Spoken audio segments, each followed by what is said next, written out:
Olá pessoal, tudo bem com vocês? Continuando nossos estudos de anatomia vegetal, vamos estudar hoje o último grupo de tecidos nessa sequência que nós vamos estudando, que são os tecidos de condução, que são xilema e floema, tá? Na maneira geral. Então vamos lá por partes. Então a gente pegando aqui uma planta, né, pegando aqui no meio do caule dela e cortando, nós temos umas estruturas organizadas. Em alguns grupos de plantas, como nas eudicotiledonas, elas podem estar organizadas assim. Em outros grupos, podem estar espalhados, como é o caso das monocotiledonas. Mas isso, aulas futuras. Se a gente observar aqui, essas estruturas, nesse caso aqui organizados, são os tecidos de condução, como o floema e o xilema, que é como se fosse, comparando ao corpo humano, os vasos sanguíneos, artérias, as veias, onde o xilema conduz a seiva bruta e o floema a seiva elaborada. Só que não são só meros caninhos, entre aspas, por onde passam os fluidos. Tem toda uma estrutura anatômica perfeita. Olhando aqui em ampliação, ampliando a gente vê que a parte mais interna é o xilema e a parte mais externa é o floema. A gente percebe ó, que tem dois caninhos de xilema aqui. Quando a gente fala de xilema, não é só um caninho, que nem se fosse um canudinho, são vários, é um agrupamento de canudinhos formado por células, e o floema a mesma coisa. E entre os dois, nós temos o câmbio, que vai preparar a planta para o crescimento secundário. É esse câmbio que vai começar a se multiplicar, levando essa planta para a periferia, no crescimento secundário, tá bom? A gente percebe que o floema fica mais na periferia e o xilema mais interno. Então, vamos falar do xilema, também chamado de lenho. Transporte de água e nutrientes, e também, como ele é um tecido morto, lignificado, ele auxilia na sustentação. Composto por células chamadas elementos traqueais, células parenquimáticas e fibras. E tem dois tipos. Temos o xilema primário, aquele que se originou do procâmbio, e o xilema secundário, aquele que vem do câmbio que eu acabei de mostrar para vocês. Estou olhando aqui, ó, a gente vê essas bolinhas vermelhas, são todas xilema. A gente percebe ó, que quanto mais lignina tem com esse tipo de corante, mais vermelho fica a parede celular, ou seja, aqui nós temos xilema e aqui ó, esclerênquima. Quanto aos elementos traqueais, ocorrem em fileiras longitudinais, né, que são os canudinhos. São células que perdem os protoplastos através da lise celular e também da lignificação, ou seja, tem todo um processo genético para a célula morrer e da síntese da lignina, consequentemente formando aí o nosso xilema. As traqueídes, né, são dois grupos de células que formam os elementos traqueais, as traqueídes e os elementos de vasos. As traqueídes são células menos diferenciadas e estão presentes em gimnospermas e algumas angiospermas basais, que nem o grado Ana. Já os elementos de vasos são as células do xilema mais recentes, mais derivadas, que têm placas de perfuração, tá bom? Ocorre nas gimnospermas mais recentes e em quase todas as angiospermas. Então aqui a gente consegue ver ó, elementos traqueais. Então a maioria das células aqui são nesse formato. Elas têm crivos nas paredes laterais e também aqui na sua parte superior e inferior. E pode ver que ela é diagonal, não é uma coisa reta, né? Os elementos traqueais têm deposição de parede secundária em vários graus, tá? É lignificado e existe uma classificação. Com menor deposição, nós temos os padrões anelar e helicoidal, e com maior deposição de lignina ou de parede, nós temos os padrões escalariforme, reticulado e pontuado. Então, só que para perceber que não existe um tipo de elemento traqueal, existem vários tipos dependendo da disposição da parede celular. Observando aqui ó, as placas de perfuração entre as células, então aqui eu tenho uma célula, aqui outra, e aqui a placa que separa elas. Tem esse formato foraminado, tem o reticulado, escalariforme, perfuração mista e a simples. Então tem vários tipos anatômicos aí. Quanto ao xilema primário, aquele que tem origem do procâmbio, tem duas categorias, o protoxilema e o metaxilema. O protoxilema são esses menorzinhos, são essas bolinhas menores, tá bom? Que é a diferenciação precoce, ou seja, quando a planta estava se formando, ele já se diferenciou. Consequentemente, quando as células laterais começaram a crescer, começaram a amassar ela, empurrar, tá? Fazendo uma pressão e assim eles diminuíram seu tamanho, diminuíram o seu diâmetro. Já o metaxilema tiveram uma diferenciação tardia, são células do procâmbio que foram virar xilema mais tardiamente. Consequentemente, as células ao redor já tinham sido formadas, ou seja, ela que estava crescendo e foi empurrando e conseguiu ter maior diâmetro. e é bem visível, né? Se a gente observar aqui, ó, as estruturas, aqui a gente tem a medula, né, que é parenquimática. Aqui a gente consegue observar uma estrutura que parece um fungo, né, conídeo. Aqui a gente tem protoxilema, que são as bolinhas menores, e aqui o metaxilema, que são os vasos maiores. Certo? Quanto ao xilema secundário, quando a planta cresce em espessura, ou seja, o câmbio que fica ali entre o xilema e o filema primário começa a crescer, crescer, crescer.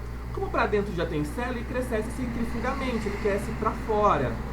Então ele é o que constitui a madeira, tá? O lenho mesmo, a madeira, que a gente usa nos móveis das nossas casas.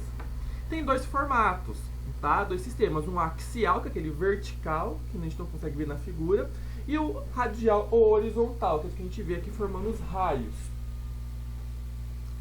Com isso, a gente consegue ver anéis de crescimento em algumas plantas, que são camadas concêntricas de crescimento ao redor da medula, e determina a idade das árvores. Então, por exemplo, em clima temperado, em baixas temperaturas, você não tem crescimento, né? Lembra, diminuiu a temperatura, diminui a atividade bioquímica, diminui o crescimento do xilema. Consequentemente, no fim do verão até o início da primavera. Quando a temperatura começa a aumentar, a liga no sai da primavera e vai indo para o verão, o câmbio começa a ativar de novo. O câmbio começa a crescer, formando mais xilema. E o tecido volta a crescer. Então você tem uma fase do ano que tem crescimento lento e uma fase com crescimento rápido. Tá bom? Essas diferenças nas células antes e após é o que a gente chama de período de crescimento. A gente consegue analisar em clima temperado. Já em clima tropical, a gente tem, além dos fatores climáticos, que não são tão organizados como no ambiente temperado, nós temos chuvas, secas, que vão interferir na atividade do câmbio, além de queimadas. Ou seja, pode ter mais de um anel por ano. Que anéis são esses? Esses anéis aqui, quando você corta uma árvore que não é para cortar. A gente consegue determinar a idade dela. Então, ó, nós temos o lenho inicial ou primaveril, que é produzido no início da estação de crescimento, quando começa a ficar quente. As células são maiores, com paredes finas e densidade mais baixa. É essa coloração mais clara.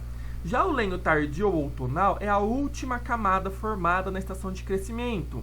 As células têm menores lúmens e parede mais espessa, então dá um aspecto mais escuro.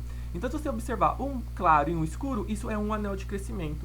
Se você contar só os claros, você consegue ter quantos anos essa árvore tem. Se você contar só os escuros, você vê quantos anos essa árvore tem, porque tem que ter um claro para um escuro. Quanto maior o claro, mais atividade, maior a temperatura teve, tá bom? A gente observar aqui, ó, em clima mais quente, ele cresce mais. Então, quando a temperatura está maior no ambiente temperado, a atividade do câmbio é maior. E esses mais escurinhos aqui é a parte do frio. Já quando o clima está mais frio, né, não está tão quente, a atividade de crescimento é menor. Então, você contando, você faz a dendrocronologia, você sabe a idade do vegetal. Tá bom? Olhando aqui a anatomia da madeira, nós temos duas partes internas, o alburno e o cerne. O alburno é a região funcional com células vivas, é um ambiente com atividade metabólica ainda, que é uma região mais clara. Já o cerne, que está lá no meio do tronco, é uma região inativa com células mortas, que é praticamente o xilema, tá? Vai conduzir só água e que dá resistência que a gente faz nos nossos móveis, certo? Esse era o xilema. Já o floema, chamado de vasos liberianos, transportam as soluções orgânicas, composto por elementos de vaso, células parenquimáticas para preencher fibras e esclereídes. Também, igual o xilema, tem floema primário, que vem do procâmbio, e o floema secundário, que vem do câmbio. Tá? Se você olhar, ele é o mais distante. Então, aqui você vai ter xilema e aqui mais externamente o floema.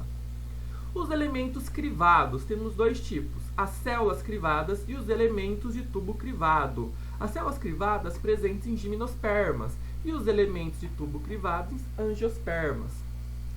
Há diferenças entre as células, como presença de áreas crivadas nas paredes, o protoplasto delas são vivos, tá? Então não vai morrer igual no xilema.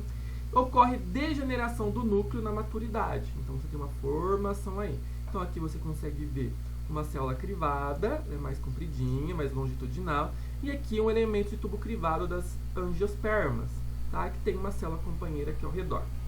A gente olhar as células crivadas, são longas, paredes terminais oblíquas, crivos em todas as paredes, os crivos são os furinhos, e encontradas em pteridófitas, né, nas antigas pteridófitas, esse nome não é mais considerado, e nas gimnospermas, plantas com frutos sem sementes sem fruto. Já os elementos de tubo crivado, como eu comentei, são células curtas, tem áreas especializadas na parede terminal, que são as placas crivadas, que têm uma estrutura bioquímica toda diferenciada, crivos também nas paredes laterais. As células são ligadas umas pelas outras por essas placas crivadas, formando o canudinho, né, o tubo crivado, e são exclusivas das angiospermas. Pode ocorrer calose, tá, que é um polissacarídeo beta-1,3-glicose, que serve para tampar futuros traumas na célula. Então a gente vê, ó, os crivos, né, as placas crivadas, aqui a gente consegue ver por cima. E aqui ao redor nós temos uma célula companheira. Então, ó, aqui a gente tem a célula do elemento de tubo crivado e a célula companheira do lado. E aqui os crivos, tá, ó, áreas crivadas e a placa crivada. Então a gente observa aqui em microscopia, ó, as áreas crivadas, né, calose, proteínas, mas os bactérias, pra gente são os crivos. E aqui a célula companheira ao redor. Então, ó, elas têm parede pectinocelulósica e durante a maturação ocorre perda do núcleo e do tonoplasto, mas ainda permanece viva.